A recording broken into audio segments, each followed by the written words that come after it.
स्त्रियों को हमेशा कमजोर राक्षसों ने ही समझा है। भगवान ने तो हमेशा उन्हें शुरू से शक्ति माना है।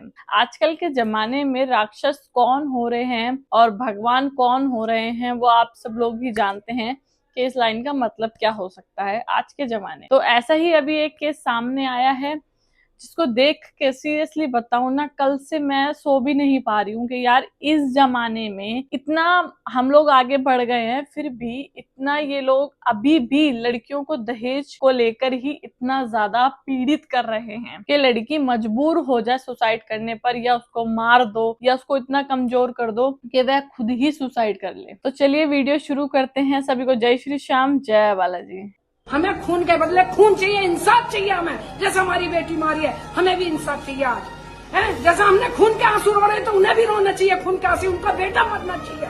जैसे आज हमारी बेटी बढ़ गई है, मेरी बेटी के साथ में ये हुआ था, उन्हें टॉर्चर करा जा रहा था। अब फॉर्च्यूनर गाड़ी 50 लाख रुपए लेके आ, और नहीं लेके आएगी तो तुझे जान से मारेंगे। जब उन्होंने रात उसको मार दिया था, जब हमारे पास उन्होंने फोन करा था, जब हमारे पास फोन करा था तो वह थर्ड हॉस्पिटल में क्यों नहीं ले गए, शारदा में क्यों लेके गए थे?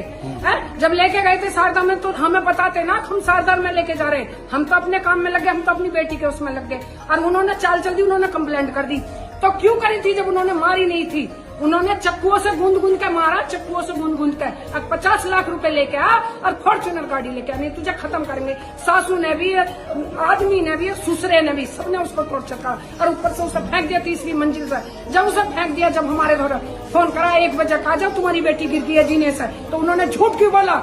झूठ बोलने के बाद भी वो भाग गए। हमें खून के बदले खून चाहिए, इंसाफ चाहिए हमें। जैसे हमारी बेटी मारी है, हमें भी इंसाफ चाहिए है। जैसा हमने खून के आंसू रो रहे तो उन्हें भी रोना चाहिए खून के आंसू, उनका बेटा मरना चाहिए। जैसे आज हमारी बेटी बढ़ गई है, हमें इंसाफ चाहिए। हमें अदालत से भी इंसाफ चाहिए, कोर्ट से भी, अदालत से भी चाहिए। बड़े से बड़ा वकील भी होगा, हमसे बात करे आके, अब तुम्हारी बेटी कैसे मारी है, मोदी तक हमारी खबर जानी चाहिए। ग्रेटर नोएडा के जलपुरा में 24 साल की एक यंग जेंजी लड़की दीपिका की संदिग्ध हालत में मौत हो गई। ससुराल वालों ने पुलिस को क्या कहानी सुनाई कि वो छत से गिर गई, लेकिन मायके वाले कह रहे हैं कि ससुराल वाले दहेज मांग रहे थे और इसीलिए शक है कि लड़की की हत्या की गई हो। वेलकम टू 2026, जहां पर हम चांद पर जाने की बात कर रहे हैं, लेकिन हमारी सोसाइटी का माइंडसेट अभी भी दहेज के लिए अटका है। दीपिका के शरीर पर गंभीर चोटों के निशान मिले हैं और शक ये भी है कि किसी धारदार हथियार से उसकी हत्या की गई हो।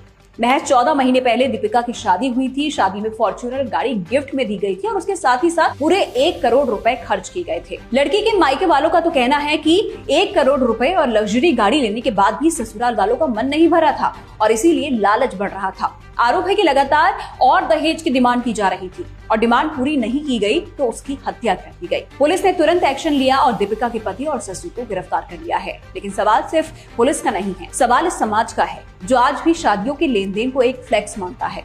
जब तक हम इस गिफ्ट के नाम पर दहेज वाले टॉक्सिक लूप को बंद नहीं करेंगे, तब तक दीपिका जैसी मासूम लड़कियां अपनी जान गंवाती रहेंगी। इस केस पर आपकी क्या राय है? बच्चे की मौत उन्होंने मिलके कर दी, उसे मारा है और मार के ऊपर छत से ऊपर नीचे डाल दिया उसे, जो और उसे दिखाने की कोशिश कर रहे हैं, आत्महत्या कोशिश कर रहे हैं दिखाने की।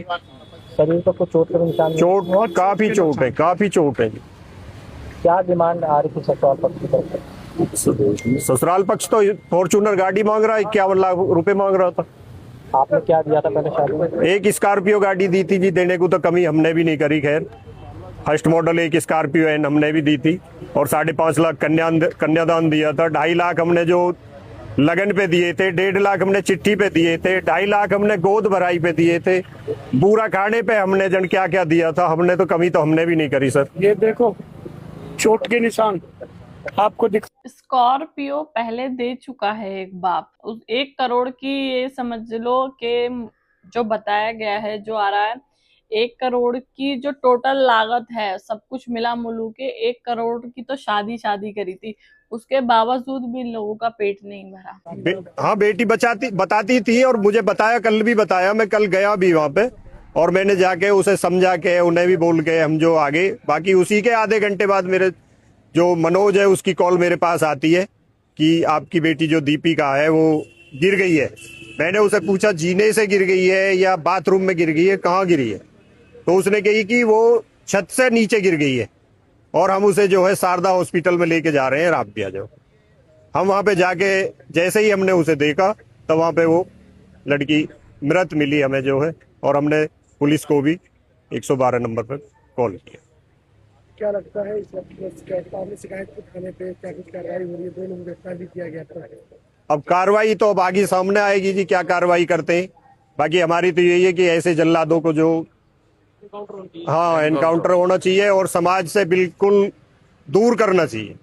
मतलब कि लड़की को बाप को फोन करके कह रहे जी आपकी बेटी गिर गई, उसके बाद ये खुद लेके गए हैं हॉस्पिटल और खुद ही रिपोर्ट करी है पुलिस में जाकर सबसे पहले। जब तुम्हारे दिल में कोई चोर नहीं है, जब तुमने कुछ किया नहीं है, तो तुम्हें सबसे पहले रिपोर्ट करने की जरूरत क्या थी? अपना बचाव के लिए, अपनी बचाव के लिए। और जो इनकी सास है ना, लड़की की जो सास है वो है जज, वकील है, जज है, उसके बावजूद, क्योंकि उसे तो सारा गेम पता है कि किस तरीके से क्या करना है, उसने पहले ही सब कुछ सेट कर दिया था। हॉस्पिटल में लड़की को छोड़ने के बाद, वैसे तो लड़की पहले ही मर गई थी, वो तो हॉस्पिटल में ले जाने का सिर्फ एक बहाना था। ले जाने के बाद लड़का कम से कम 1 घंटे फरार रहा है।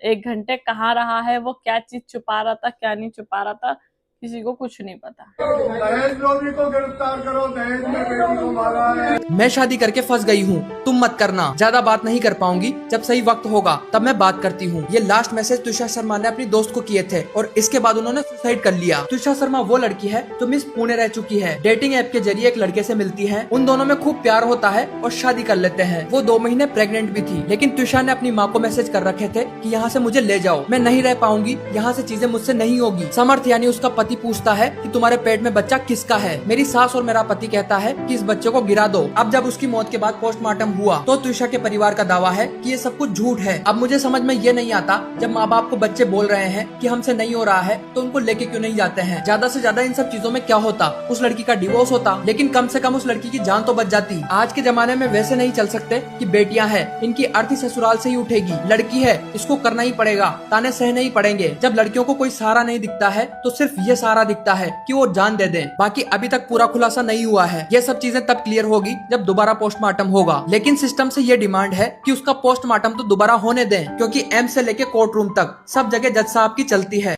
हमारी यहाँ पे जल्दी से यहाँ पर कोई भी सुनवाई नहीं हो रही। बस बेटी को हम दिल्ली ले जाना चाह रहे हैं, वहाँ पर हम केस उधर ट्रांसफर किया जाए, उसको पीओमी रिपोर्ट दोबारा से होनी चाहिए, पोस्टमार्टम रिपोर्ट दोबारा से होनी चाहिए। यहाँ पर हम इधर उधर भटक रहे हैं, लेकिन हमारी कोई भी नहीं सुन रहा, कोई भी नहीं सुन रहा, और हमारी जान के लिए भी खतरा है। यहाँ पर हमारे लिए जान का खतरा। ये बात तो सच है। अगर जज है वह लड़की की माँ जज है, तो वह तो हर जगह चलाएगी अपनी, और जब इतनी अच्छी जगह से वह है तो अच्छा खासा पैसा भी वो खर्च कर सकती है। पर मेन चीज ये है कि इतने अच्छे घर से होने के बावजूद भी दहेज मांगा जा रहा है, जबकि लड़के के बाप ने 1 करोड़ की शादी भी करी है। स्कॉर्पियो आपको पहले दहेज में दे दी थी, अब उन्हें फॉर्च्यूनर चाहिए थी और 51 लाख रुपए चाहिए थे। मेरी बात ये समझ में नहीं आती है कि जब बच्चा आपसे बोल रहा है कि मम्मी मैं यहाँ ठीक नहीं हूँ, ये मेरे साथ ऐसे करते हैं, ये मेरे साथ वैसे करते हैं, तो आप एक्शन जब ही क्यों नहीं लेते हो? जब आपका बच्चा चला जाता है उसके बाद आप लोग निकल निकल के एक्शन लेते हो। अभी मैंने हाल ही की एक न्यूज देखी थी, उसमें क्या था कि लड़का बहुत शराब पीता था, वह मारता था, पीटता था लड़की को, तो लड़के के माँ बाप ने उसे बैंड बाजों से डिवोर्स कराया और उसको उस ससुराल से मायके लेके आए हैं वापसी लड़की को। पूरा मोहल्ला देख रहा था कि कैसे डिवोर्स हुआ है और गलती किसकी है, बदनामी किसकी हुई, लड़के की बदनामी हुई। मैं कह रही हूँ जब आपका बच्चा आपसे रिक्वेस्ट कर रहा है, कुछ चीज आपको बता रहा है, तो बैठ के उसकी बात सुनो कि वो कहना क्या चाह रहा है। इसमें सरासर गलती में जिसकी मानती हूँ ना, वो है लड़की वाला। क्यों? क्योंकि पहली बात तो आप दहेज देते हो जब भी लड़का लेता है। अगर वो आपसे डिमांड कर रहा है शुरू में ही किसी चीज की, तो आप वही पूरा मत करो, कुछ मत दो। अगर आपको कुछ देना है, आपके पास ज्यादा ही पैसा है, तो आप लड़की के नाम कुछ मकान कर दो, फ्लैट कर दो। मैं कह रही हूँ एक फ्लैट ही कर दो 25 लाख का, 40 लाख का, 35 लाख का एक फ्लैट उसके नाम कर दो, जिसका हर महीने उसके पास किराया आता रहे। हर महीने उसके पास किराया आता रहेगा, ना उसके ससुराल वाले कुछ बोल सकते हैं, ना ही उसके पीहर वाले कुछ बोल सकते हैं। कम से कम वह अपना खाना खर्चा तो निकाल सकती है, किसी को दबाव में तो नहीं रहेगी वो लड़की। पर हम लोग क्या करते हैं ना, समाज को दिखाने के लिए कि जी हमने शादी कितनी अच्छी करी है, ये कितना अच्छा किया, वो कितना अच्छा किया है, उस चक्कर में लड़की चली जाती है और उसके हाथ कुछ नहीं लगता। 1 करोड़ की शादी करी थी, अब क्या करे उस 1 करोड़ का। अगर 1 करोड़ में से भी आप 50 लाख का भी एक फ्लैट लेके दे देते तो करीबन, मेरे दिल्ली के हिसाब से, ग्रेटर नोएडा के हिसाब से बता रही हूँ मैं आपको, 30-35 हजार रुपए कहीं नहीं आते हर महीने। मुश्किल से मुश्किल 30,000-35,000 हर महीने अकाउंट में आता। बट क्या कर सकते हैं, कुछ नहीं कर सकते। आपकी क्या राय है इस पर मुझे एक बार कमेंट बॉक्स में जरूर बताना। तो सभी को जय श्री श्याम, जय बालाजी।